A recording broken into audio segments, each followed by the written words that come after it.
Welcome back to another episode of Elevator Dialogue here on the Unkle Junior Network.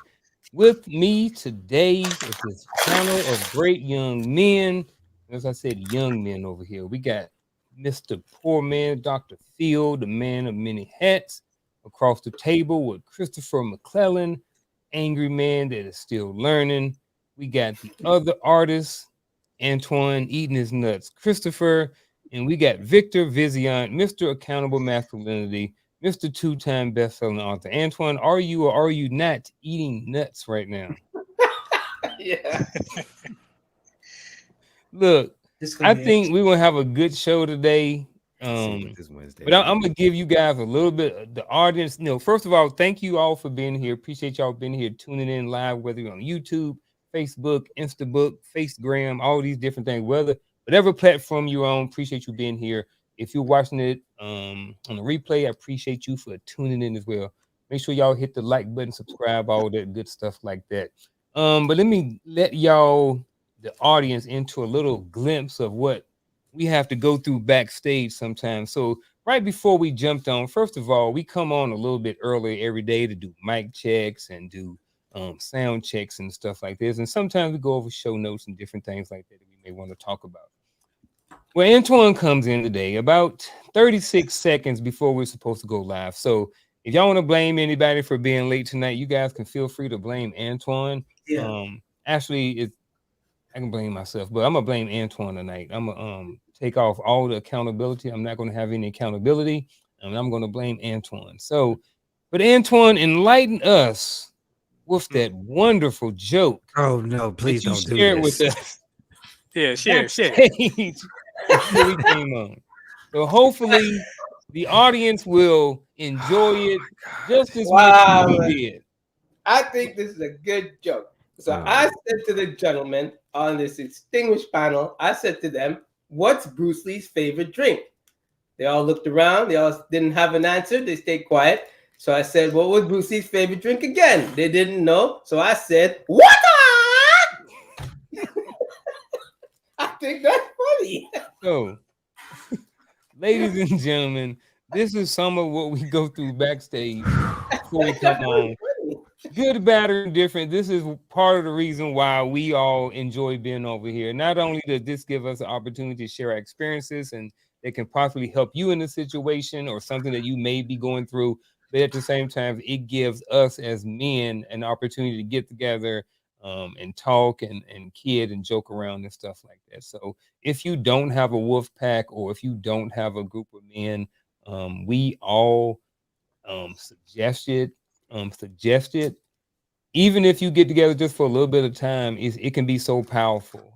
Sometimes just to get over here and talk and have conversation, because sometimes we even talk behind stage or after the show. I mean, I think we've talked up to an hour and a half, 2 hours before, at some point in the past on here just about other stuff. So we understand the value and the importance of the wolf pack and having other men that you can mingle with. So like I said, if you're out there and you're listening to this, if you ain't got a wolf pack, go out there and try to find you one. With that being said, gentlemen, how are you guys doing today, other than Antoine's joke? I'm traumatized from the joke. I thought it was That's one of them bad dad Yeah, jokes. it was terrible. Yeah. You gotta get Look, I thought that's And why. then he said he got his internet fixed. Yeah, now that that's stuck. Stuck right now. Now He he's loaded. stuck like Chuck. that was the What internet he gods doing? for that joke he told. Yeah, that's Yeah. exactly what it was. Yeah, the joke gods got him. Yeah. Hey, with that being said, regardless of who you are, male, female, boy, girl, young, old, or whatever like that, if you haven't lived under a rock for some time, you've heard of the word creativity. And a lot of time we think of creativity, we want to just think about artists or somebody like that. So with that being said, I just want to start off the group. The topic tonight is unlocking your inner genius and a guide on how to cultivate creativity. So I just want to start off the conversation with what is the essence of how to be creative? Like, what does it mean to be creative? Creative. Because we always say, hey, you need to be creative, you need to do something, you know, people to get these creativity, these creative mindsets and different things like that. So what say you when it comes to what is the essence on how to be creative? I think you got to think multi-dimensionally of yourself, and you know, like you grow up pretending and mimicking, you know, like certain situations about like how you would take charge of them.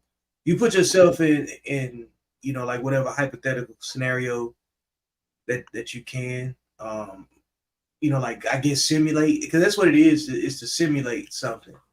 Is to simulate an outcome and actively, you know, like participate in it, you know, and be adjustable within it. I think being flexible too. I know you just jumped in right now, Antoine. You might have missed it, but we're talking about just ask the question: what is the essence of how to be creative? Like, what does it mean to be creative? Everybody is creative in some way, but because I use creativity every day, it comes naturally to me because I'm an artist, so it just flows through me easier than the most. But I think creativity usually comes out in people that are stressed in a certain situation that they have to think their way out of it, so they become creative, right? For the average person, that's how you become creative. You have to be stressed out, put yourself in a situation where you need to be creative. Whereas for me, I'm creative all the time on a certain level, right? So in order so the essence of it, the whole premise of creativity, it's in everybody, but just some have it more than others. But generally speaking, creativity only comes out when you're in a situation that stresses you. Then you have to become creative in the situation you're in to get yourself out. Never heard that before.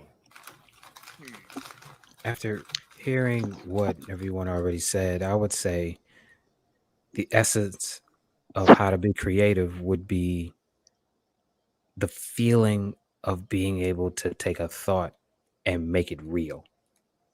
You understand what I'm saying? Like, even if it is to get out of a situation, even if it's to put a painting on the wall, to design a t-shirt, all of that starts with a thought. And the fact that you can take that thought and actually make it tangible, I think that could be a part of the essence of it. Or maybe the essence in itself, because that's fundamentally what you're doing. You're taking a thought and you're making it tangible. I think the essence is manifestation. Like some people have the ability to manifest an idea. You know, like a lot of people have ideas. Very few people have the intangibles that connect that idea to something that goes from potential to kinetic.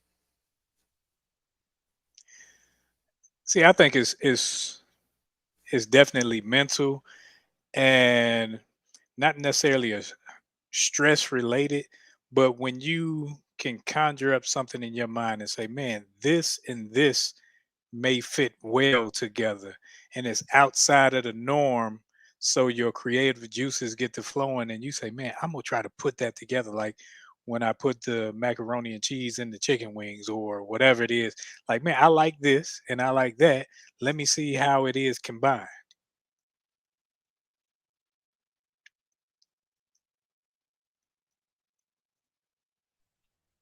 Macaroni I and was cheese. writing, I was writing my thoughts down. I was trying to capture some of the stuff that y'all had said and kind of add my own little twist to it. I'm looking at the essence of it as, you know, even what Roland said, we're talking about adding, you know, chicken to macaroni and cheese. You know, I think that is maybe something that's like original thinking. Like that's something that, you know, that's like an original thought. Yeah, maybe you have thought about it, maybe you've heard about it, but like I get thinking this situation, it's like original thinking, you know, and I think, you know, like what Antoine was saying, you know, when it comes to having to stress to go through something, I looked at that as like problem solving skills or something like that, that, you know, you need to like be able to exercise your problem solving skills or something like that. And then almost like I guess I came up with the word innovative, like to come up with something new. And I guess that's kind of where what Chris was going to, is where like where you start with a thought, you know what I mean? You know, and there's the thought process of, hey, look, I'm gonna add chicken, or I wonder what it'd be like to add this chicken into this macaroni and cheese. You know what I'm saying? And then now you got to come up with that's like original thinking. You got to come up with the problem, way to a way to figure out how to make the macaroni and cheese with the chicken in it. You know what I mean? And think in return you come up with a no. Chicken with the macaroni and cheese in it. Hold on. Chicken with the macaroni Chicken and cheese wings. in it. See, yeah, and that's the thing. You got to debone the chicken. You got to get through that process first. How do I debone the chicken? Now you got to put the macaroni and cheese inside of the chicken wings, and then you fry them, and then you prepare them and fry them. These sound like some IKEA instructions. I don't know, they And probably This be sounds good, like it should be a man versus food challenge. man. Can you imagine like dipping that into like your favorite sauce and then just biting it and then that macaroni and cheese come out? Bro, I bet them things is busting. I bet they taste But you better see what I'm than Rent saying? and fun eating over there. But the you one see, that was Okay. best was the I think you guys need to understand something with creativity, because you're explaining it. You guys are talking about creating something as far as food, object. That's not the creativity I'm talking about. Creativity is pulling something out of nothing, right? The creativity part is channeling. You're pulling something out of nothing. You don't have two objects, or you're trying to get yourself out of a situation. Creativity has something to do with channeling, right? It's the essence. You're pulling it out of nowhere. It's like having a blank piece of paper and wondering what to do with it. And then all of a sudden the thought comes to you, a creative thought comes to you that comes through expression. And then the expression is done through your hand onto what you're doing. Let's say you're a man and you're not an artist, but you're a man. And you're put in a situation where there's no way out. The essence of creativity is going to come to you to find a way out. So you're going to be creatively thinking how to get out. The act of doing. It's the thought process that's coming to you, channeling. I understand what he's saying. It's like once you channel the right energy to produce, like you do as the energy says. You know, Right. like you submit to the thing that's being handed to you. You know what The I'm saying? thought process, Comes exactly. within it. Thought process, exactly, because you only get it in that moment, that particular way. You could get it. You could, if it came to you once a day, it'll look different every time. So that's why you have to submit to it to do it, because you can't pretend that you can get that same exact moment again. You know, and that's one of the things that comes along with the creativity thing. It's impulsive, because Right. you have to operate as it operates with you, you know, and you can't. The creativity has to be there in order for you to produce anything. If you meant to produce something, That seems hard. it is, and Seems that's like why. it could be very challenging for somebody, because when you talking about you got to submit to something, and you know you may not have that thought process. It's almost like you may not find the opportunity to get in that zone again or something. I don't know. I've heard of like readers that like would leave and go stay in a place on the cabin in the woods or something, so they can just be without everything, so they can be in a place to where they can create. Yeah, because most of us produce with 1,000 distractions going on around us, you know, and they use it as a stimulus. You know what I'm saying? I know I've definitely used writing as a trauma response to something, or a coping mechanism, because like if you got somebody that's like, I'm an introvert, so people take my written words differently than my spoken words, and the most of the times where I feel like I'm able to get my point across is through writing books, or just a written statement to convey what I think I understand, about whatever said topic it might be. Now, how the other person takes that, I can't, predict that because everybody's responsible for their own triggers, right? And if you're passionate enough about something, you find more refined ways to deliver the same intent. But the thing is, it's going to look different. It's going to look a certain way until a higher understanding changes the creativity of that person. Because if they're meant to do it for real, they're going to adjust. If they're just doing the same thing, then they're just recalling a bias that's built into them. So it's going to always look the same. It's going to have the same technique. And some of those things are going to always be present. I mean, it's down to like what producers and music. We can tell the difference between certain producers by the sound, right? So same with an artist. It doesn't matter if it evolves, whether that means if you author text, write screenplays, or you got a signature thing about it. It's like everybody knows what a Guy Ritchie film is structured like, right? Everybody knows what a Spike Lee joint is structured like. So everything has a signature on it, and that's the power of creativity. It writes your name in stone. And that's why, like when people do, like I used to write music, and I used to make sure that I didn't listen to anybody, I didn't listen to anything, because what you'll do, it'll be in the back of your head. So when you're writing, when you're listening, or whatever, you start writing what they sound like. And you notice when people spent time making songs the same night or at the same time, because the whole CD sound the same. And it's like, okay, they were just trying to get through a project. But you can tell when this sounds totally different from that, it's like, okay, they spent time with this. This is more personal. And you can see the layers of it versus you just going out there putting something down. Dang, that's what's up. I didn't even realize all of that, especially when it came to the music.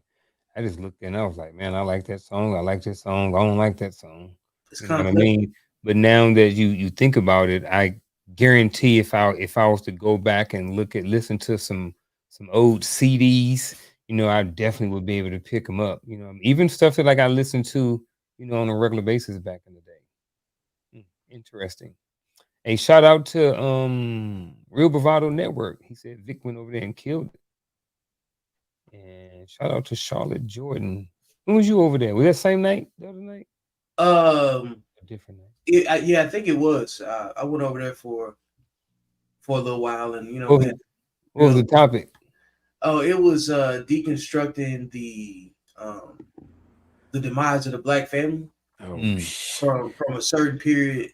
You know what I'm saying, to a certain period, the economic and political impacts and stuff that were variables in the outcome. And he's doing like I think a 3-part series. mm-hmm. Is educating people, and then at the end he's gonna have solutions. So I think he's doing a pretty good job of opening up the conversation, and a lot of people that were participating in it, they had a lot of constructive feedback, and and it wasn't a pity party. It was like it wasn't a woe is me situation. It was about understanding where we are present. You know what I'm saying, and setting the conditions in the conversation so you can leave room to have your opinion change with new information. So shout out to TJ at the Real Bravado Network for doing a great job of educating his demographic of people that view him and subscribe to his channel. Yeah, absolutely, absolutely. With that being said, we talking about your inner genius. So with that being said, how would you define your inner genius when it comes to creativity? Because I've heard that plenty of times. You got to channel your inner whatever, your inner this, your inner that. Um, what are they talking about? What do they mean when you talk about defining your inner genius when it comes to creativity? I would Or is say it a bunch of BS? um, I think it's about how vulnerable you are. What do you You mean? meaning like you can't be creative and be uh, so closed. You have to be vulnerable in order to express your creativity. Meaning like everything you do, you're gonna have a different degree of ego assignment to it. You're gonna take some things personally that other people won't take personally. Sometimes you should be your self-awareness is different because you have to operate with a different view of things. Like um if you're a super linear person, you're probably not going to be able to understand a lot of the things that somebody that's a creator or creative does. You know what I'm saying? And why they do it, or why they think the way they think. Their behavior is just different. I don't think that you can expect a great rock album if it was produced in a library.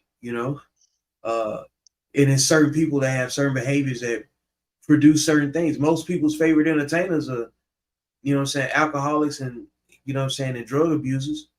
So because they have to go to a different frequency to create, the art that entertains, that demographic of people that they can relate to. So I think to tap into your inner genius, you have to be exposed a little bit. That's why some people's creativity is stifled. It is only in their head. It never comes out. And in an expressive form, because it requires you to pump yourself up. You got to lie to yourself sometimes, probably too. You probably got to go in there and be a super self-starter, and a lot of people don't have self-empowerment, and then they don't have a skill that goes along with the I guess the conduit to express themselves. I think a lot of people put the pen down from when they used to say a lot of people used to draw and they can't draw anymore. So if you put the pen down, you lose inspiration, and you might be able to still see it in your head, but you don't have the confidence that goes with it that allows you to express it. So if you could draw, and I'm still trying to wrap my head around this inner genius thing.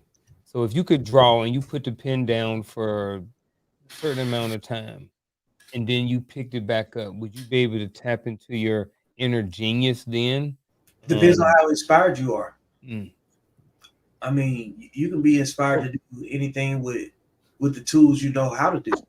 So is the inner genius just like a thought process or something like that, like a very dialed in thought process, or a very creative portion or part of your brain or your thought process?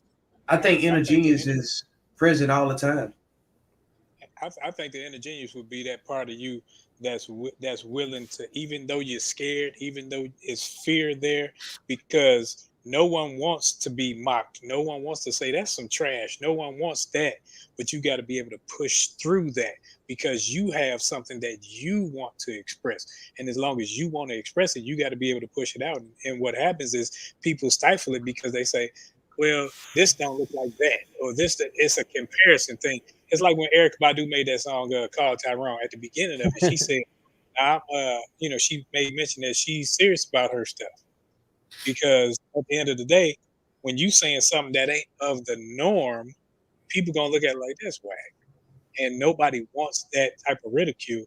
So the inner genius says, even though everybody else is doing this, this is how I want to do it, and I don't care what they're saying. I'm gonna push through it because this is me. In essence, you're pushing you out. I think the inner genius is also the youngest, most creative version of you that was a kid, like the one that used to draw with crayons and in kindergarten. I would say the inner I think genius is more like I, when you're in the zone. You understand what I'm saying? Like when you're doing something and the only thing that matters is that something, and you are pouring everything that you got into that something. You understand what I'm saying? It's like the world stops. You understand what I'm saying? Like when you're on a basketball court and you know you can make every shot on the basketball court, the basketball hoop looks like a hula hoop. You understand what I'm saying? And you can just go. That aspect of it is what I would say the inner genius of becoming creative is. You understand what I'm saying? It's that one thing that you could just go and just do and tune everything out. And it's like the world stands still when you do it.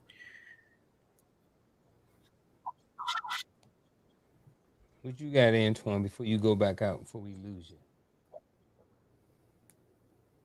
You may be delayed. I think for me, when I think of inner genius, I think it's the ability to do what you're good at. The inside of you knows what you're connected to, and so your creativity, your inner genius to be good at what you do. I don't necessarily see it as like somebody that's how can I explain this? Because I think I think you guys are missing what I'm trying to say when I say the creativity. Creativity is an energy. It's not really. It's like a thought process, but it's like an energy. It's a vibe. It's something that makes you creative right there when you need it. It's like that inner voice. It's like you're channeling something outside of the norm to get you out of this situation you're in. It's not really a necessarily of putting two things together to be creative and make it. Is how I look at creativity, Would right? you I say, think, and would your you say inner improvise? genius. What was that? Would you say improvising, the ability to improvise is Yeah, it's like you know what you need to do, but you improvise that little last minute second. You improvise that. Oh shit, do it like this. It's that little voice, that creative voice that puts it into the right situation. It's So like So you some just would, Hold on, wait a minute, wait a minute, some, wait a minute, wait a minute. You see what Antoine just did though? Do you see how difficult it is for him to describe that feeling, but he knows that it's there? You yes, understand what I'm saying? Do you see like I can see the wheels turning when he tries to explain it, there's but no it words still for it. doesn't, yeah, it still doesn't give it justice. That's what I mean by like the inner genius of it. You understand what I'm saying? It's like that feeling you really don't know what it is, but you know it feels really, really, really, really good. And for some strange reason, you feel like the entire universe is at your back pushing you towards it. So you just zone out and do it. But you yes, can't describe it. You don't even know what it feels like. It actually you do, but even trying to put words on it doesn't give it justice. You can't yes, simulate it. You exactly. That's the thing understand what I'm about saying? creativity. You can't simulate it. That's what I Yeah. was saying earlier. And it's The best different thing I for think everybody. it's It's different different for for like everybody. you guys all had this in your life. You know when you go into the gym and you know you're gonna do a personal best. You can't describe it. You can't tell them when but you know you're gonna do you're gonna better yourself. You just have that it factor to that you can't put something on it, but you're like, what's wrong with you? Today? You're like killing it today. I don't know, man. I just feel it. It's like that creative. Oof, it's like you channel. Creativity is channeling. You know, everything comes together. The stars are aligned. You know, you got that whole feng shui thing going on, It's a right? gift. what you got, Yeah, and Roland? everybody has some form of creativity in them that shines at a certain moment, at a certain time. I guess you know, and if I had to say it's something, it's just that little inner voice, that intuition, that what's the word I'm Improvisation. looking for? You Yeah, know, when you improvisation. There you go. improvise, I got you. I know what you mean. improvisation. There you go. It's that. It's that. You know, it's like this is it. This is my favorite saying. Okay, it takes a gift to recognize a gift amongst the many, but every so often, greatness gives birth to a phenom. And that phenom is like the Michael Jacksons of the world, the Michael Jordans of the world. Records are meant to be broken, but the how they did it and when they did it and the energy you felt when they did it will never be surpassed. There will never be another Jordan, even though greater basketball players like you can compare LeBron. That little it factor is creativity. That little I don't need to practice as much as you. I could just pick up the ball and creatively do it, right? And every so often you get that spark when you're doing it. See what I mean? It's like, you know, when a choreographer is looking at 1,000 dancers and everybody's wondering, how does he know which one's the best? It's because the creativity of that each person stands out differently. They may jump high, but that person just jumps in a certain way. Creativity that makes them stand out from the rest of them. I hope that helps. Yeah, what you got, Roland? No, I was just going. I agree with Antoine because it's a channel, and I think some people they say we work off 10% of our brain, and I think other people that can channel other aspects of it. I was in the studio one time with somebody, and this is somebody big, and just watching them, I'm like, man, how the heck even think of that? You know, and the way they do things, the way they move, it's like it's natural to them, but to the average dude, it's like, wow. You just sit back and all you can do is be amazed because their creative genius is it surpasses anything you can even do. You can't simulate it because it Yeah. comes from like that's why I talk about the subjective and the objective, right? Whatever's in your like your subjective conscious, your subconscious is what you desire, and what comes out no matter what you do. That's why like some people can't break their cycles if they are subconsciously playing back traumatic events and then making decisions off of those old past events, right?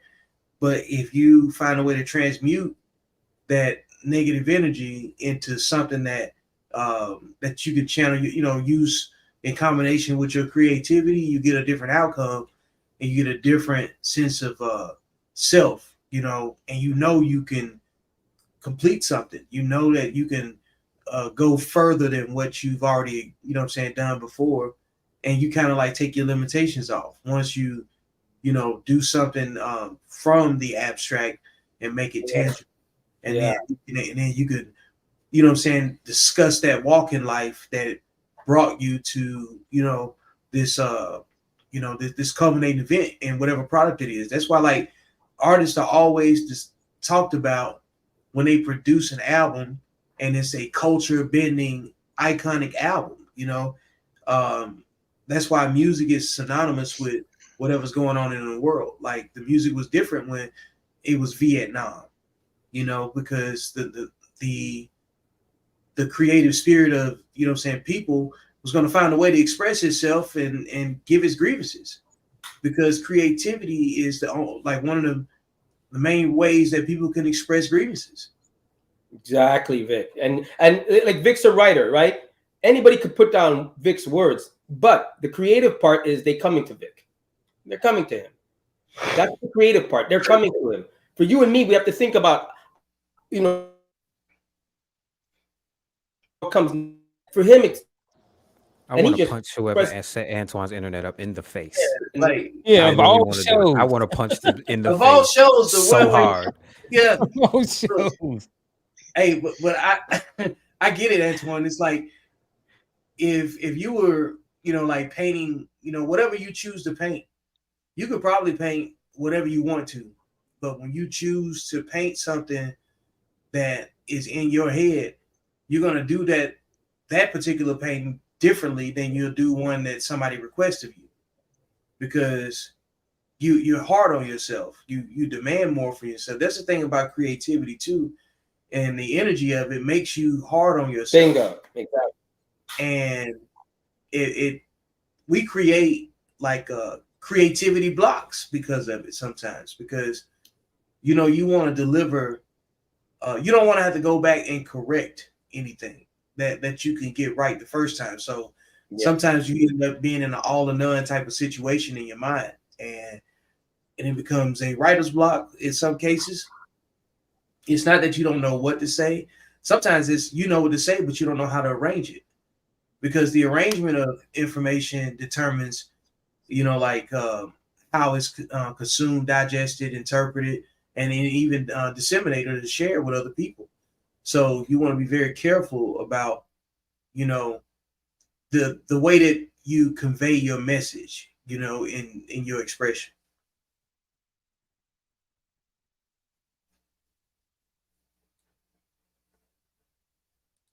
I don't know. Hey, what? Like it's complex, man. It's from the abstract, and some people can explain it. It's And another one of those things that's simple but not easy. yep, and you know what's so funny? Like, and I got on the shirt right now. I don't know if it's gonna show up very well because it's yellow, but it says YGMFU, right? And it stands for, in this situation, you gotta manifest for understanding. Until you create something and see it through to completion, have it critiqued, reviewed, challenged, you're not gonna understand you're gonna have a different level of understanding of creativity until you fully engage your creativity and produce something, and then have it meet criticism. You know what I'm saying? And then see if you're willing to go back and do it again, regardless of whatever feedback you get. So that's the challenge of it, because nobody can be harder on you than you can be hard on you. As you could be on yourself. And that's really what it comes down to, is the ability to be hard on yourself and still work through it anyway. Some people quit. Yeah, I like that. And that's And I'm gonna get to the Charlotte Jordan. Charlotte Jordan, I'm gonna get to your question once Antoine gets back. But before we do that, I want to jump to this other question. Um, Everybody don't get there. Everybody doesn't necessarily tap into their creativity for whatever reason. Charlotte Jordan did post a good question. Like I said, when Antoine get back, we'll get to it. But in the meantime, in what ways do you think, or what ways can external factors either hinder or nurture one's ability to foster creativity? I'm going to start by just saying sometimes it can just be your upbringing. Sometimes you may not see it. You may get brought up to where thinking a certain type of way is wrong. So I think that there are situations where people grow up and they just never really learn about creativity other than what they see in school. And I ain't even going to get on that, how much at some times and in some places that, the school system itself can shun creativity. But that's another whole topic for another whole day. But like I said, I do think sometimes the way you're brought up can definitely hinder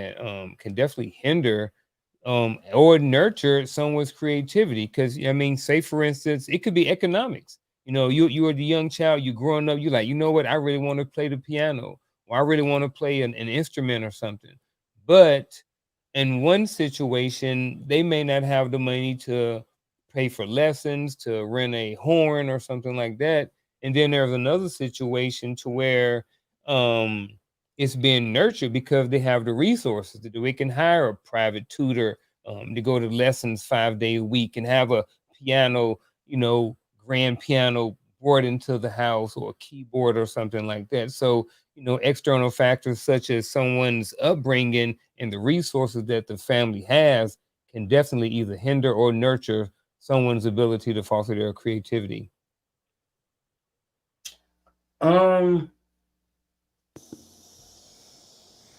In what ways can external factors either hinder or nurture one's ability to foster creativity? I think I think it depends on the person's character and their ability to adapt to change. Um, because if they desire to express themselves no matter where they are, geography is not going to stop them from producing whatever it might be, So external factors exist. I think it's up to the person and how they navigate that to still find a way to foster creativity. Now, if there's a particular creativity that you have that might be limited by geography, like say for instance, if a person's creativity might be in like colder climates. If you are an ice sculptor and you live in Jamaica, I'd like to see how that works out. If you They did have the Jamaican bobsled team. yeah, Moving. I'm just saying. I'm not saying it can't work. I know. But like, if you want to demonstrate your creativity as a surfer, you're probably not going to move to a landlocked state. You're not going to move to Nebraska. So I think creativity is like relative to whatever environment it is, and somebody's found a way to reproduce like the same thing no matter where they are. There's always an artist somewhere. There's always somebody that plays music. There's always somebody that does physical body contortion dancing. Like you can look at the New York subway and think about that. Think about how much talent is on the New York subway. Okay, I got one thing that hinders creativity is the internet. Big factor. The internet connection. Who did this to you? Who did this to you? Who did you piss off? Who is angry at Antoine Christopher, the artist? Hey, what did you do? Were you I don't know, man. Did you have a little bass in your voice on the phone when you were talking about your little internet? Is that what it was? I'm Jesus gonna, H. I'm gonna call them. I'm gonna call them. Don't worry. I'm on it. I'm on it. But one thing that hinders creativity that everybody needs to know is not criticism, um, but the not criticism, but the avenue to express your creativity. That could shut it down.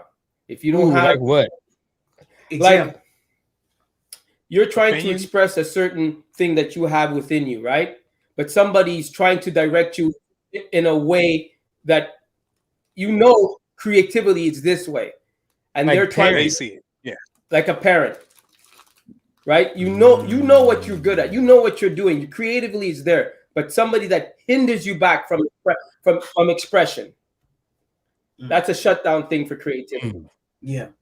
So I guess the and external. and that's sometimes what, like, I think that's what drove Picasso to go nuts. The avenue of expression that he was always hearing, and his channeling was more than most. He didn't have that expression to put it somewhere, and it drove him crazy because he had so much of it, because nobody's ever seen what he did before, right? And if you notice, most artists back in the day, Picasso, Frazetta, all those guys, they all went cuckoo, right?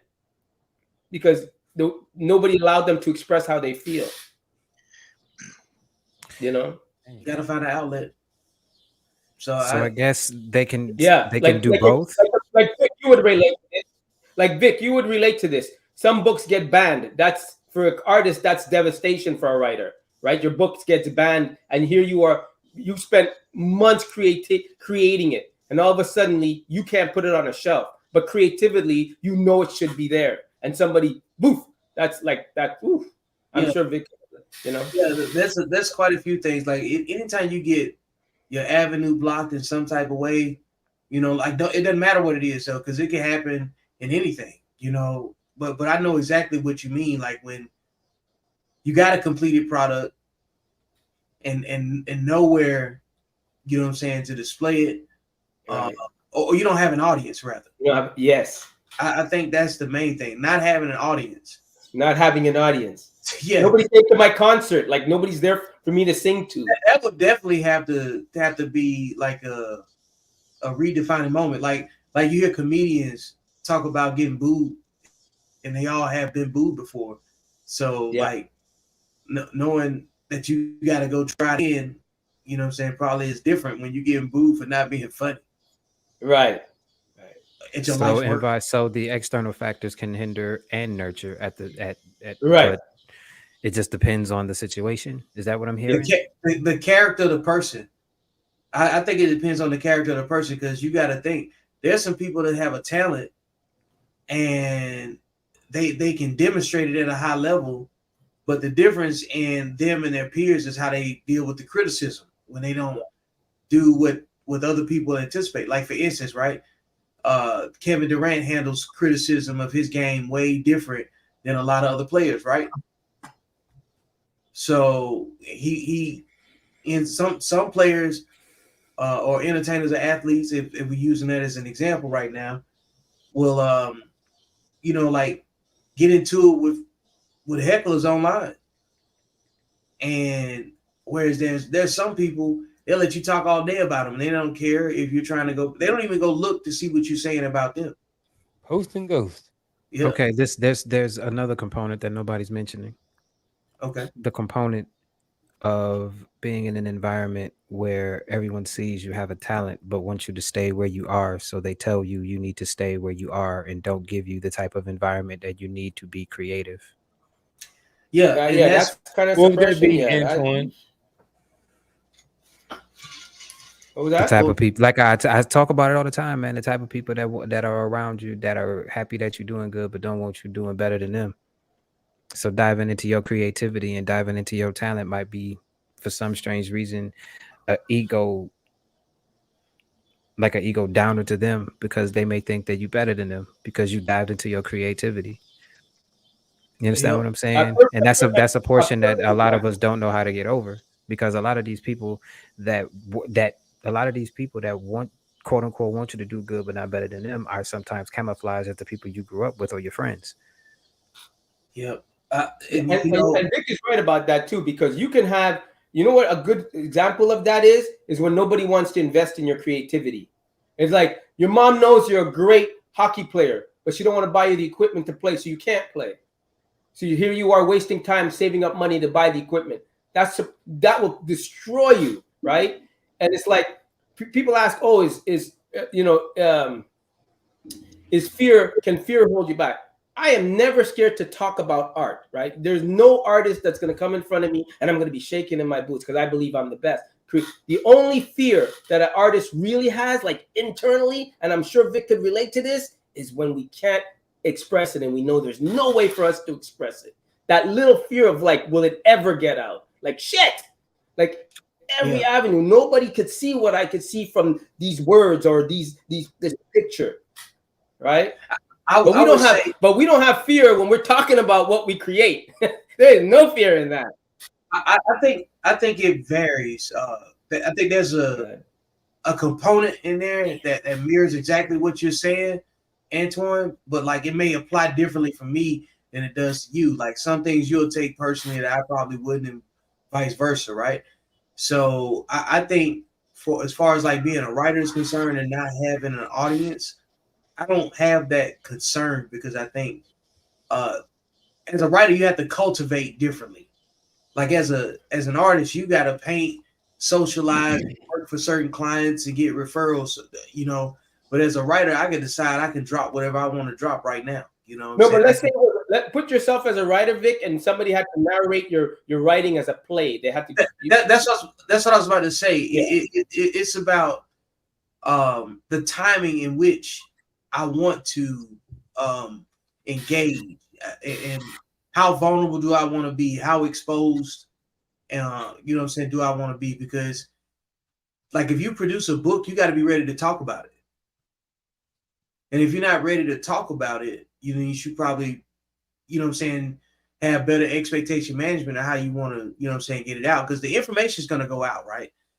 Because you didn't do it for no reason, but you have to reconcile differently because you hear about like actors like they take on a certain character and they have to go on like a spiritual journey to cleanse themselves afterwards because they have to go to a different place to produce, you know what I'm saying, they have to produce the character for it to be believable, right?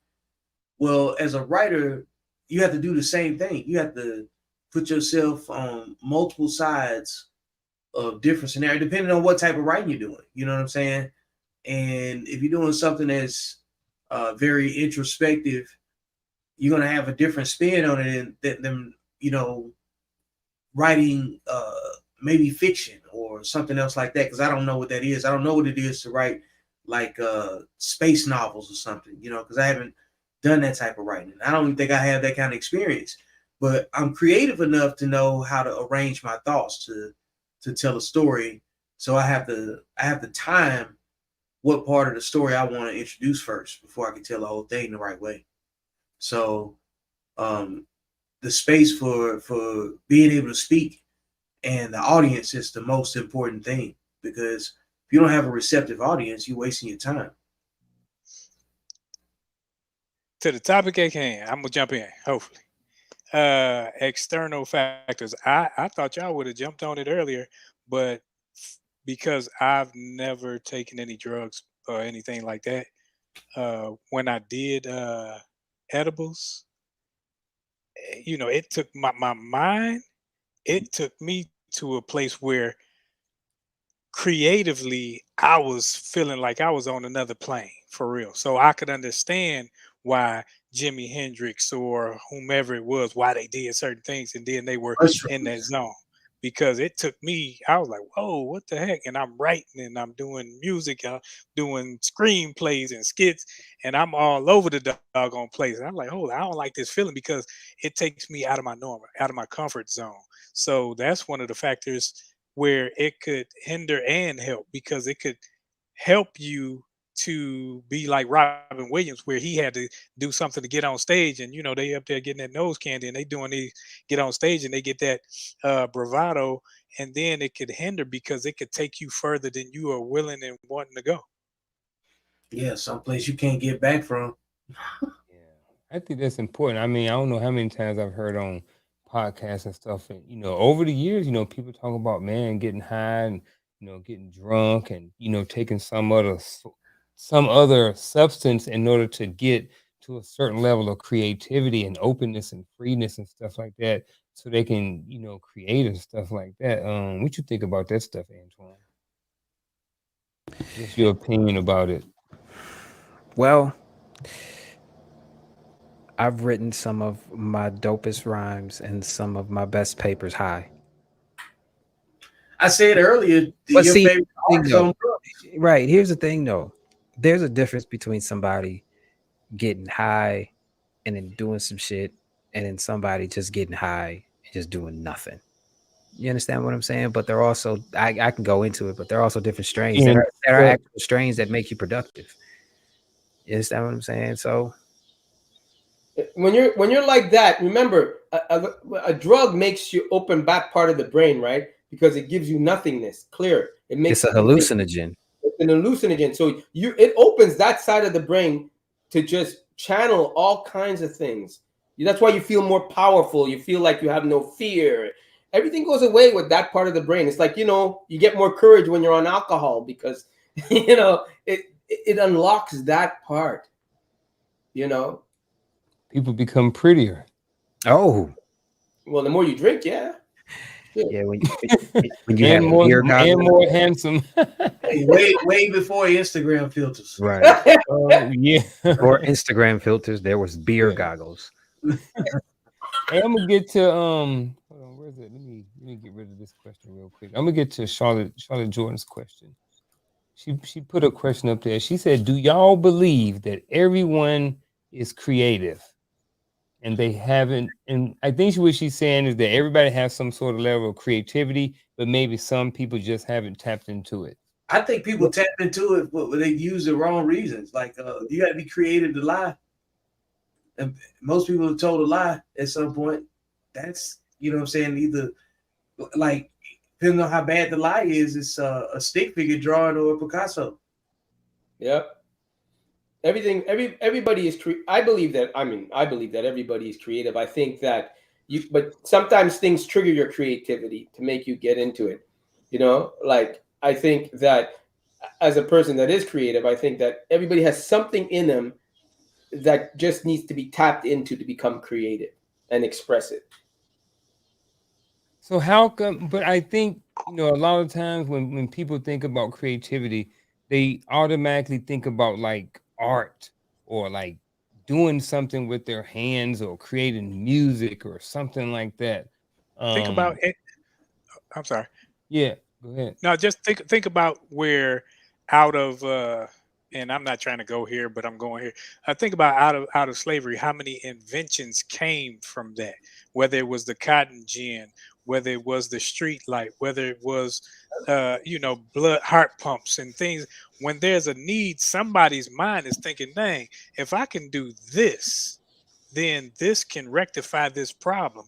Because when we have problems, we want solutions. And then those creative minds tend to think outside of the box of the norm because Henry Ford said, man, I want an automobile, something that can run with tires and so forth and so on. So he said, okay, we can get this going if I produce this motor and so forth and so on. They get together and they make a car, first automobile, or the Wright brothers or whomever it is.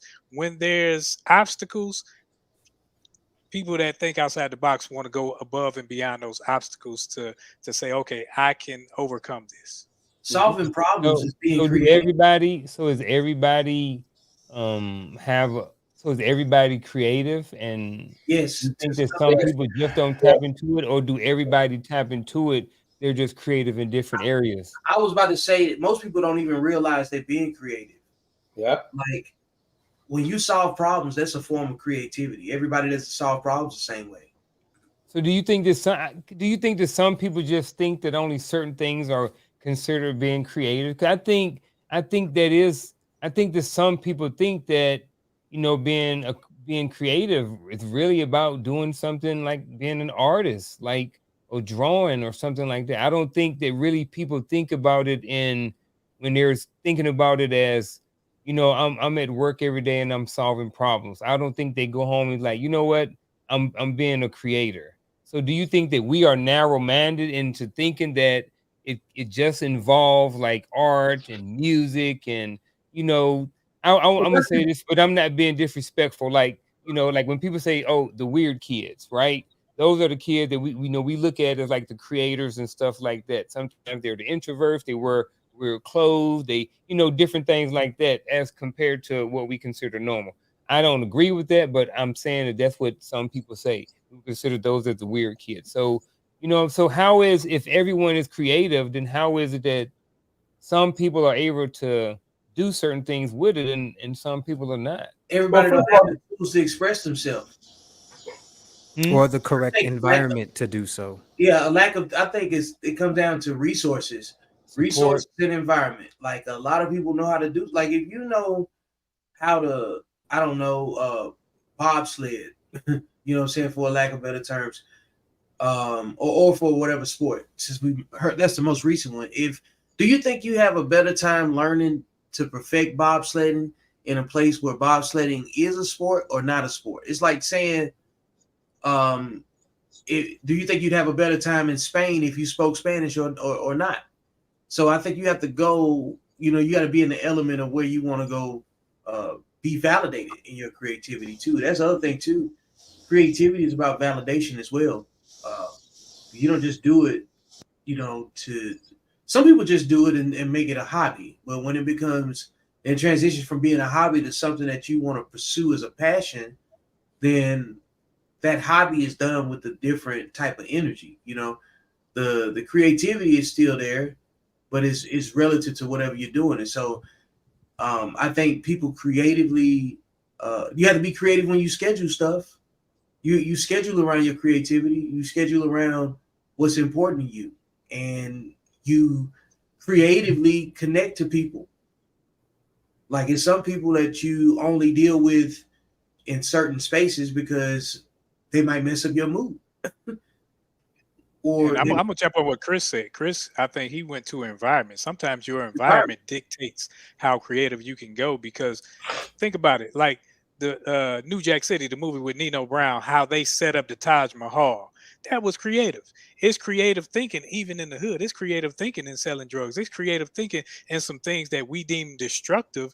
But the mind says, "Man, I'm gonna make some money because I'm tired of eating these doggone hot dogs, this spam. So I want some money. So this is the way I'm going to go get it." And we deem it as a negative, but that's their survival measure.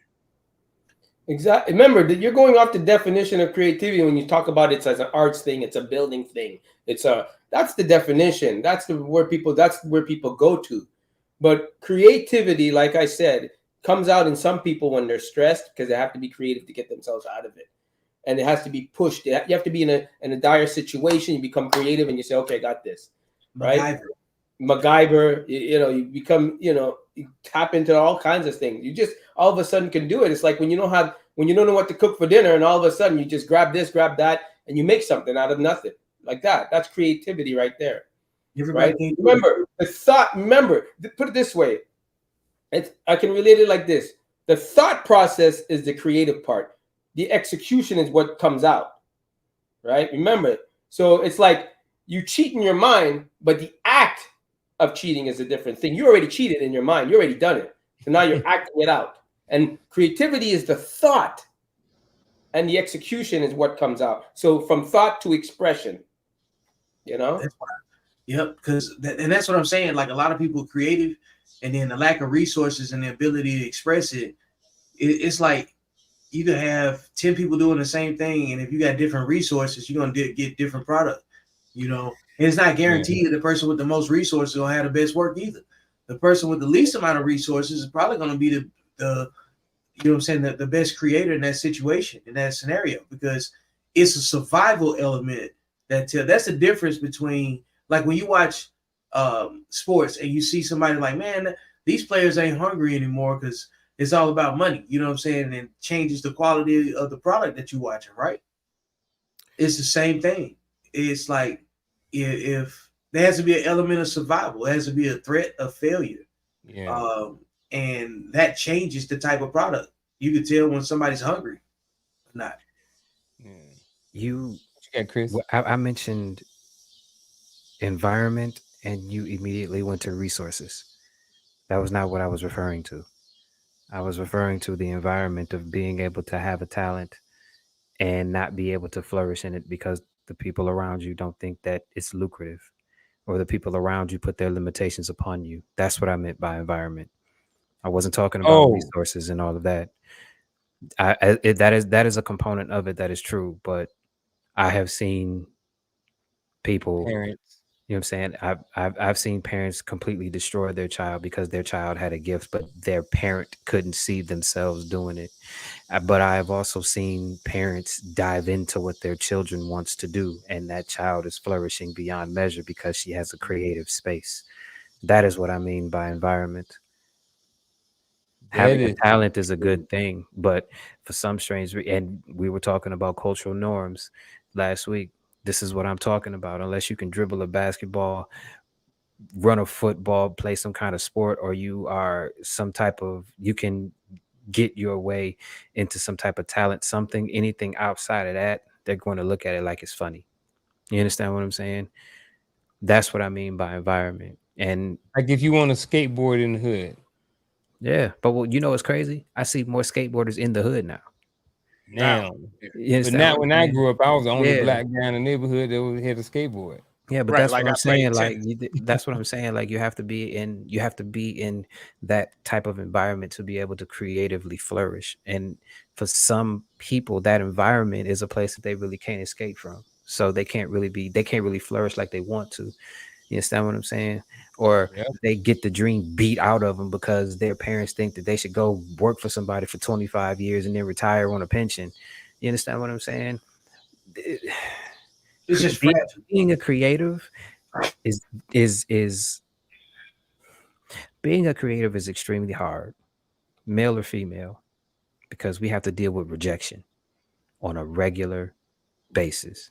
You understand what I'm saying? So that could be a hindrance in itself. The fact that you know that there's always going to be somebody that can outdo you, but you have the talent to be up there with them. You understand what I'm saying? Yeah, and to add to that, remember, talent just means it's easier for me to do it than you, but it still has to be nurtured. But it's just that it's easy for me to do it. I don't have to practice like you, but it still has to be nurtured. Right. That's what talent is. Talent has nothing else. You could practice basketball all day long, and you ain't gonna be a Jordan, but Jordan had a talent, and that talent he nurtured. But nobody's gonna be able to do it like Jordan because that's a talent of his own. It's just Well, his he had. talent. I agree, but he had more of a gift because Yeah, all of them got the talent. exactly. Yeah. That's why I said the gift Yeah. recognize a gift amongst the But many. see, I'm gonna be honest with you. I would call it a gift now because you rarely see it. But back then, it wouldn't be called a gift. He just had the will. I'm gonna go out here and I'm gonna do this. A lot of I men But have think you you saw lost got to that that. he have had it talent, all. though. But you saw that he had talent, though. Yeah, he Well, had talent, but he You got to also have had the both. will. He I had the was talent to play the game, but he had the will to go out there and be like, I am not losing. And if we lose, I'm gonna make sure that I did the best that I could to help my team. Was the will part of the gift? Is that something that comes with the gift? Does the talent and the will and all of that stuff Yes, come with the Nah, gift, or are nah. talent The they is will like the separate will things? comes from knowing what you are in your talent and not yes, giving a fuck. So That's where the will comes you can from. have the gift but not the will, like Yeah. yeah, or let the me talent but not the gift and not the will. yeah. prime example, right? I think most people would say um, that there are a bunch of quarterbacks that are better than Tim Tebow, right? But we've seen him compete, and he will show up in areas where most people would never have looked for him to be in, and he'd have success in a spot where other quarterbacks probably would produce something different, but you just wouldn't expect it from him. And every time you look up, he's not going away. Like he's just different.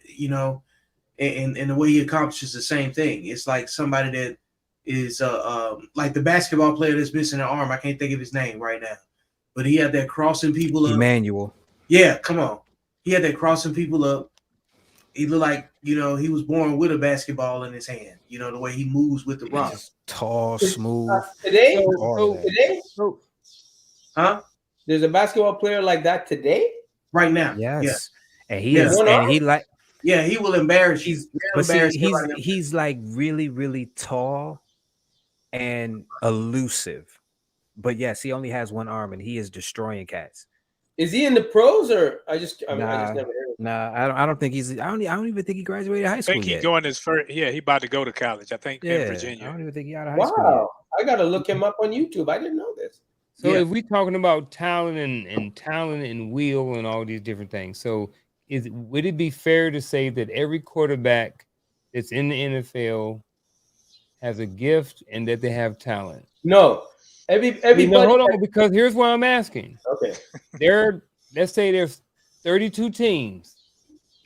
Let's say each team has 3 quarterbacks. We got 96 quarterbacks. They're the top 96 quarterbacks in the world. So will we be fair to say that they all have talent and that they all have a gift, or no? No, they all have talent because they made it to that 1%. That right there. They all Now, have talent. All they all right. have So talent. now I'm trying to separate it. Okay. Let's say it's 96 quarterbacks. They all have talent. Yep, they're all there for a What reason. separates the bottom guy from Aaron Rodgers, Tom Brady, Joe Montana, whoever your top guy is? What separates, if all of those 96 guys, they're the top guy, Right. what separates, you know what The I mean? the gifted ones. Outcomes. Those are the elite, the gifted ones. So Do you remember? Hold on. Do you remember separation what I said say- earlier? But to Chris's point, wouldn't the what word did you use? Environment. Would environment play a part in it too? But see, No. here's the thing. Here's the thing that you're missing out. Yes, they all have a similar environment, meaning that they all play on a football field and they all pretty much crash into each other. But this is what happens when you put the elite in a box and then try to see who's elite out of the elite. You understand what I'm saying? That's To what we're make it doing. to Elite out to of make elite. I to get it. even make it to the NFL, that makes you an elite talent, because Exactly. there are Right. only a handful of people that do that. But now, since you all have this elite talent to be here, this is where all the elite talents are. So let's see who is among the elite of the elites. You understand what I'm saying? So Yeah, that but ain't really a remember, fair conversation really to have then, really, Those- is it? I mean, But because on the flip side of that, there are a handful of quarterbacks that know the position of quarterback and play it so well because they understand their role as the quarterback. Do you remember the zone that I was telling you about? There are quarterbacks out there that are in the zone weeks at a time. You understand what I'm saying? Completing passes, knowing when to run, when to switch, when to run an option, when to run out. You know what I'm saying? How to do. There's only an elite handful of quarterbacks that can do that. The rest of them are just great at playing the position. There's a huge difference between Pat Mahomes and, you know, whoever throws the ball in, you know, like in Washington right now. you said whoever's throwing the ball in you guys got to understand. Okay, I'm gonna the say amount of disrespect, but I'm a you guys need to understand. Let me understand, Antoine. You guys need to understand. Records are meant to be broken, right? But records are meant to be broken. That's not the magic part. Okay? Records are meant to be broken, but you can have 2 people singing a song, but it could sound, but it'll never sound as good as the original. Why? Because the magic has already been captured. When the magic is already captured, you can never reproduce that magic ever. I don't Like, know, man. it's like this. Whitney Houston she is a phenom. When she sang the American anthem, there will never be anybody come along to break how she sang it. That's on another level of greatness.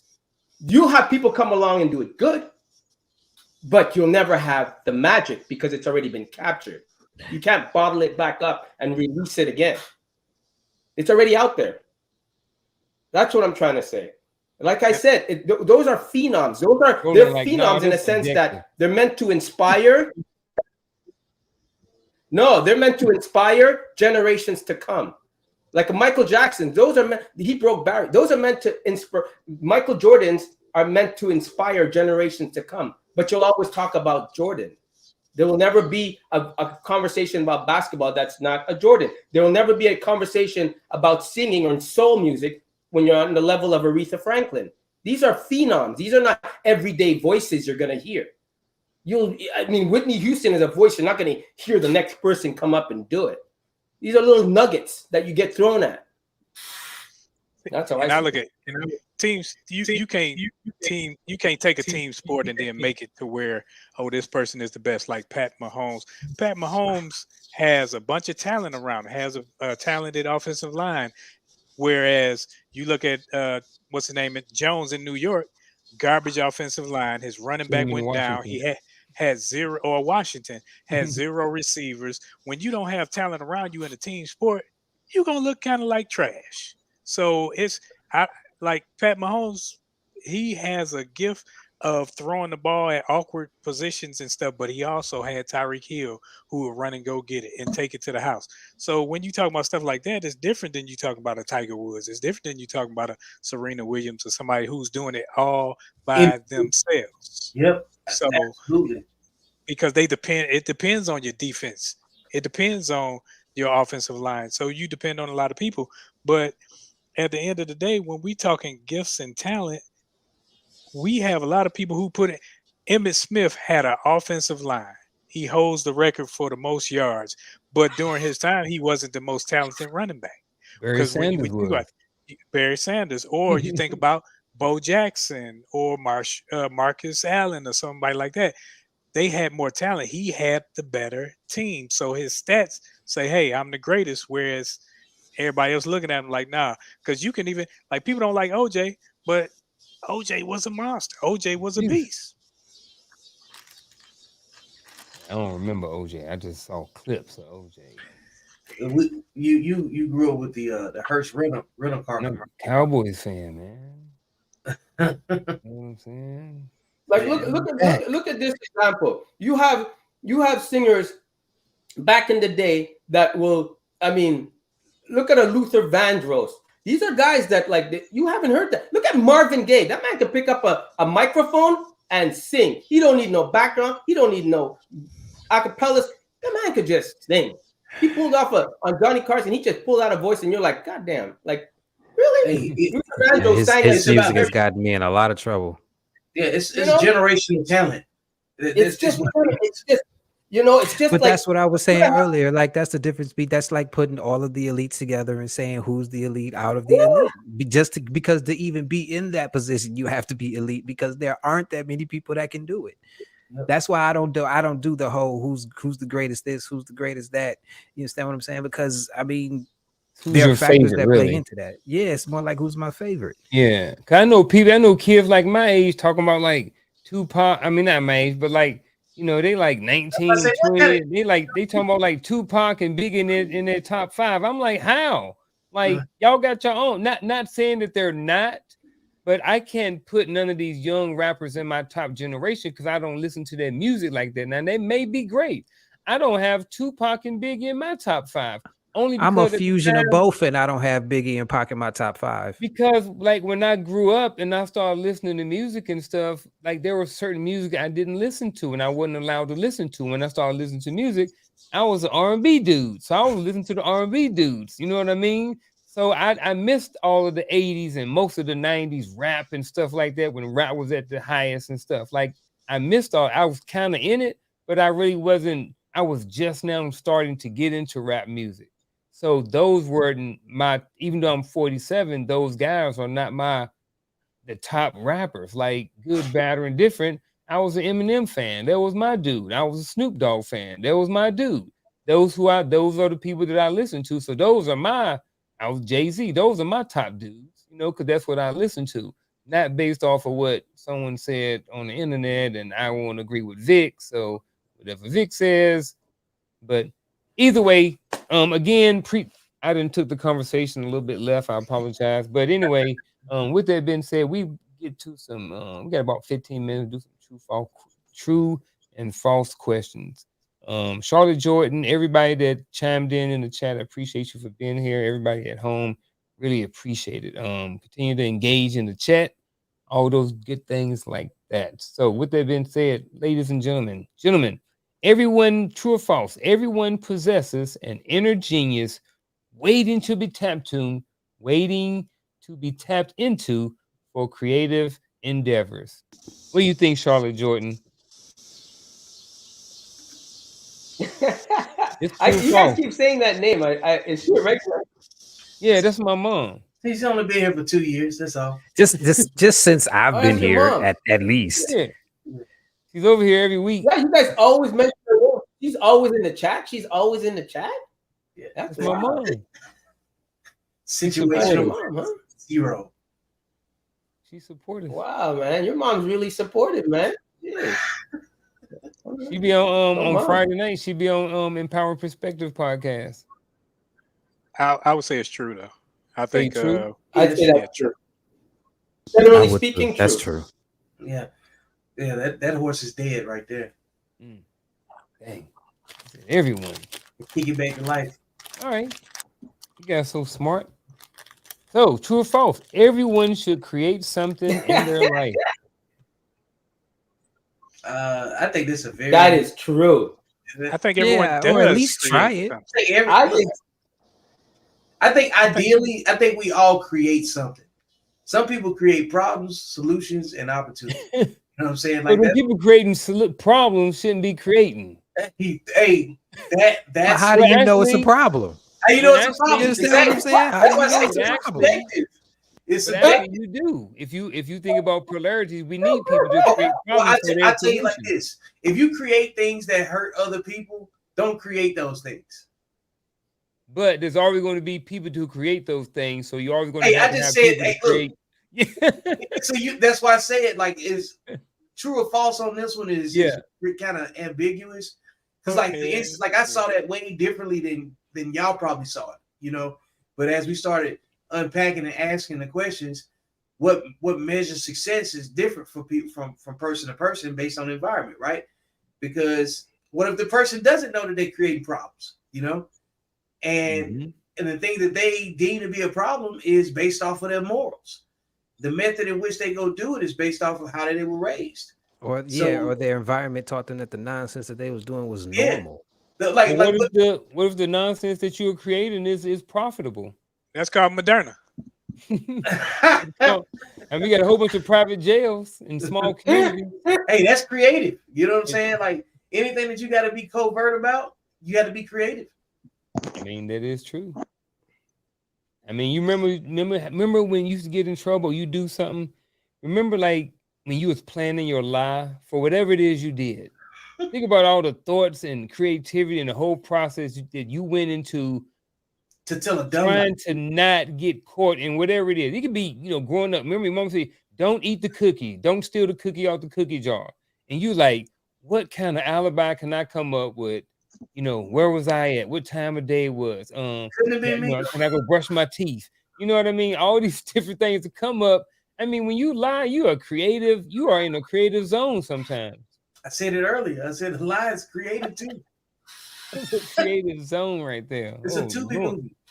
Let's move on past this one. With that being said, are there limits to creativity? No. No way. Individual limits. No. I think we limit ourselves. Yeah. It has no limits. Yeah, creativity itself does not have any limits. I do think it's about the audience. There's an audience for everything. There's people that watch grown adults run around on ponies and jumping over stuff, like and pretending that they on a real horse and it's a toy horse. There's a whole market. About? you know what I'm talking about? That's why I want to hear it again. Like those play horses that there's like a stick with a horse's head on it. There's a whole community that's made a sport out of this, and it's like using a human as an equestrian. And people really watch the competition. You know what I'm saying? Like go Wait a watch. minute. Wait, you're holding a stick and you're running? Like picture running around with a broom and pretending that it was a horse, and then you jumping over stuff. That's a game? That sounds like the dumbest thing I've ever heard in my That's That is life. the, I can't make that it is up. the dumbest thing I've ever heard. What do you think that? What do you think the top 3 cities are for that sport? I know it ain't Detroit. I know it ain't Cleveland. I Hey, know It's I, nowhere. I know it's nowhere near me. it's hey, no. See, that's why I asked for cities, Roland. Ask for cities. I'm gonna look it up. San Diego or somewhere, San Oh. Francisco. I I heard know Boulder, it ain't. Colorado. Oregon, all the Oregon, you know, Yeah. something like that, man. Yeah. You know, I What just about Birmingham? Birmingham? Nah, Hell nah, nah, no, you don't get that Detroit? on mm-mm, mm-mm. Birmingham. there. You're crazy. I'm gonna find the horse jumping thing. They down there with them folding chairs down in Alabama. I never heard of that one, Vic. You got me on that one, man. That is definitely a first. Yeah, I ain't never heard of that too. Yeah, look it up and send it to It's us in the like private toy- chat. We'll talk about it after the show. Toy Hey, horse next question. True or false? Creativity is solely about artistic expression and doesn't play a role in problem solving or innovation. False. False. That's false. Yeah, that's false. That's definitely false. Creativity solves problems. That's all it's there for. I can dig it. True or false? Mindfulness exercises and techniques can help enhance one's receptivity to new creative ideas. That's a true one right there. Mm. Is that a I word? think that- It's called hobby horse. The hobby It's horse. called yeah. what? The- You gotta send me the link on that one. I Yeah, wanna put see it in the that. private chat. We'll talk about it after the show. What y'all think about this? What about the mindful exercises? Antoine said true. I said true to that. Mindfulness exercise technique. It is true. Yeah.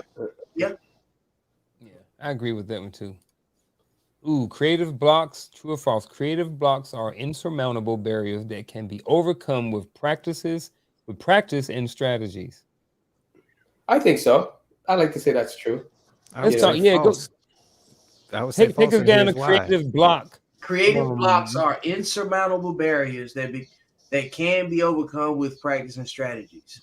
That's false. You got to change one of those. You got to either take insurmountable out. Right. Because If you got to take a word out, it's false. right. Yeah. Because if I'm looking at it as the way that it is, it doesn't look like any barrier a creative block is not a barrier that is insurmountable.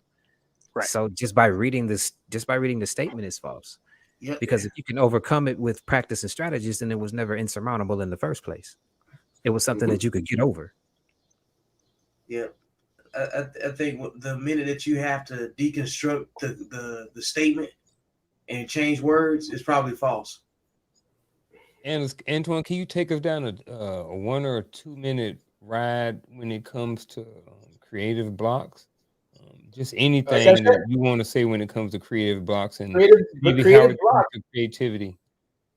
A creative block is anything that stops you from expression, period. Rather it be apparent, rather it be an obstacle, it stops you from expressing yourself. Because like I said, the thought is creative. The action is a process. So anything that stops that process from you expressing yourself. So it could be apparent, not investing in your skills, not believing you could become that basketball player, not believing you can write a novel. Anything that hinders what your expression should be. Anybody that's trying to tell you I can't publish this because it doesn't sound good, I don't like it, it's not good, and you know creatively it'll do well, and it does if somebody gets to see it. That's so is the creative block short term or long term? And the reason why I'm asking is this, because I remember, you've talked about it and we joke about it sometime, when Antoine's light is on, do not come in here. You know what I mean? Even little baby Antoine, so because I remember you talked about how your focus can get shifted. You can come out of that zone. So I understand being in the zone and being dialed in while you're creating. So, but I don't know how long creative blocks or what is considered a creative block. So like in that moment, could your wife or your child coming in there while you are disturbing you while you're in that creative zone, could that cause a creative block? Or Yeah, they can take me off. They can break that connection that I have. Like I said, for me, creativity is channeling. I got something going on. It's going like this, and I got something going on for me at that level. What I do. That's why I said, like, I don't know why you're bothering me. Like, I don't need you for anything in there. I would need my wife for nothing in there. There's nothing she can say. Oh, that's a beautiful picture. Great. Go back to what you're doing. Does nothing for me. Like that, because you're that focused. It's just coming and you just want to get it out. Yeah, I agree with that. Gotcha. Insurmountable one. What was it next one? I think it's false. False. All right. Collaboration and exposure to diverse perspectives can hinder the creative process by introducing conflicting ideas. Yes. True. Roland talked about that earlier. Like when it comes down to music, that there's certain things like that. Like if you're doing music, give me an example of that. Like if you're doing music, right, and you don't want to have your sound intertwined with something that you've been listening to. So if you're a rapper, you're trying to create, you listen to Jay-Z the whole time. Oh, that's horrible. No. Is that what you meant, Roland? Is that what Roland? Is that what you meant? Like, it's like I don't know if you guys completely different. Like listen to country music or something. You know what I'm saying? Or like I used to listen to classical music because it didn't have words. Yep. But like on Kevin Hart's Heart to Heart, he was interviewing Dr. Dre, and Dr. Dre, he asked him who would he want to work with or had a chance to work with. He said Stevie Wonder, but Dr. Dre was intimidated. He said he's my hero, so anything that I'm trying to do with him changes the sound I have in my head for him, so I don't want to do that. So he didn't want to work. That was a block for him. Like, no, I can't work with I can't work with Stevie Wonder. I can't work with Prince. I can't work with Michael Jackson because they have a sound that's them, and anything I can't add to them because they're here, and that's how he saw it. I can relate to that. I like that. I like that because he is to his genre of music, the way he sees him, what I'm saying, Michael Jackson and Prince to their genre of music. Like they managed to create individual sounds about themselves that they can't be intertwined with each other. I get it. It's like you don't want to repeat somebody else's process. Yeah. Chris, so here's my thought. I think it's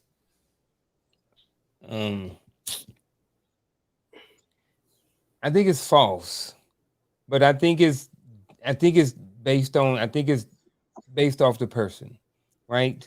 I think that sometimes, depending on whatever you're creating, the more information you gather, the more information that you have. But at the same time, I also understand Antoine's perspective when he was talking about creating something from nothing.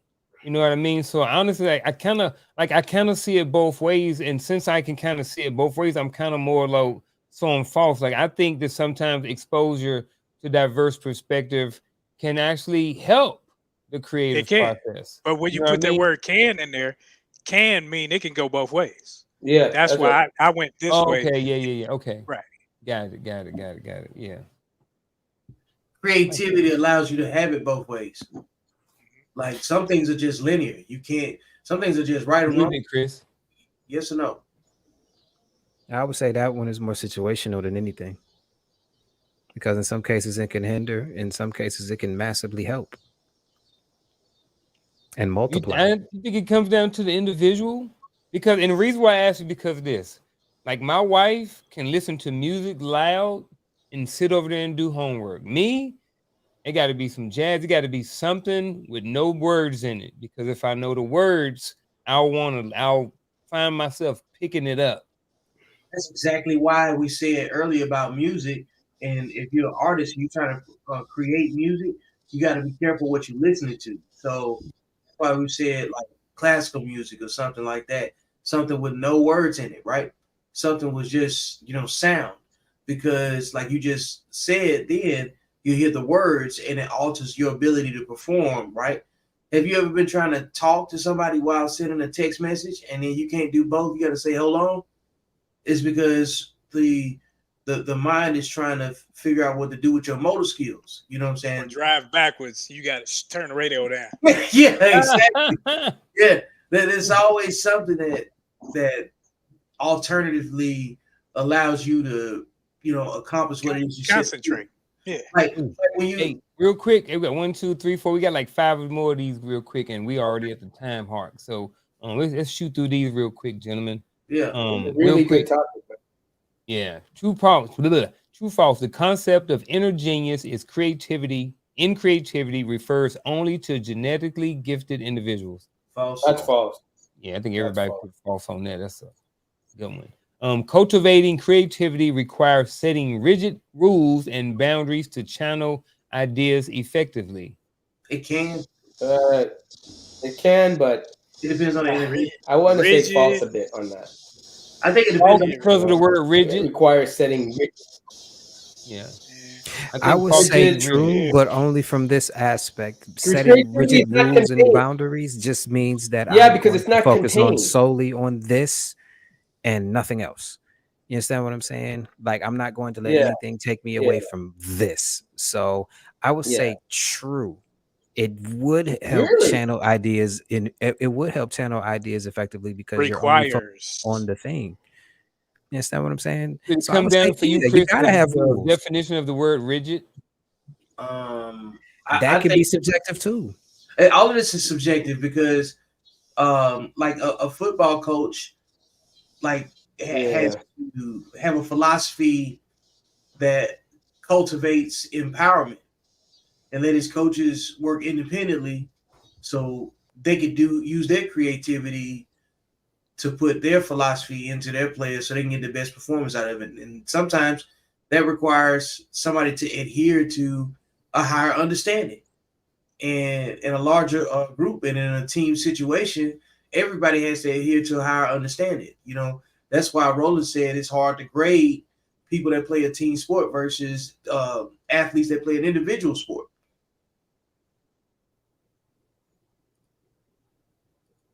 True false. Creativity is an inherent trait, and there's no need for intentional effort to develop it further. You False. got And it. you know that's false.